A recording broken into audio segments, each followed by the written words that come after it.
In my last video, I discussed fear, investor fear, retiree fear, when something happens in the market and they're not quite sure why. They're afraid of losing control, afraid of losing all their money. It kind of freaks them out. And as most of us do realize that fear can lead to bad behavior because you're not being rational.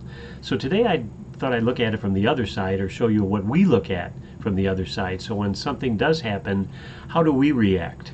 So let's just take a scenario where the newscaster comes on and all you hear is that the Dow dropped 400 points today, but you don't really know what the Dow is, or you don't even know if you have money in those 30 companies in the Dow. But it sounds really scary and really impressive, keeping in mind that they're paid to sell advertising time, so they want, they're vying for your attention. But what happens when we are looking at that, the same scenario? And I think one good example would have been the March coming out of 2020, the pandemic. When the market dropped, actually one of the steepest, fastest drops in the history of the S&P 500, to use that as a measurement. So what investors see and hear is just total freak out, total panic. Everything's dropping. They're going to lose all their money. But what we see, first thing we look at is we see the longer picture. So when I see a drop, I'm putting that into perspective of what does that really mean for the life of an investor or for the lifestyle of a retiree. And what we really do then is look at a more granular level. In other words, why? Why did something happen?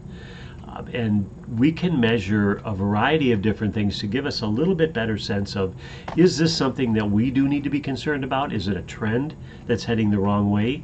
Do we need to react, or do we need to be proactive by getting our people not to react? So some examples, and this isn't all inclusive, but some examples would be, where are we with interest rates? Has the Federal Reserve commented, or are they changing their policy?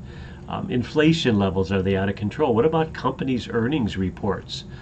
Are people still spending? Are governments still spending? That drives the wheels of the economy, for instance.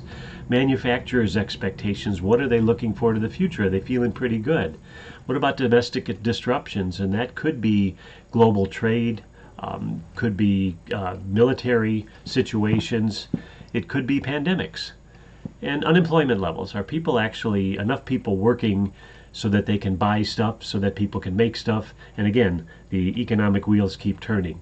So bottom line for all of this is, when things happen, it's good to know, it's good to understand, it's good to be aware, but it's also good to realize why they happened and what the immediate and long-term impacts might be. Obviously, we can't predict the future, but hopefully with a little education and behavior modification, we can prevent some kind of a disaster based on bad behavior.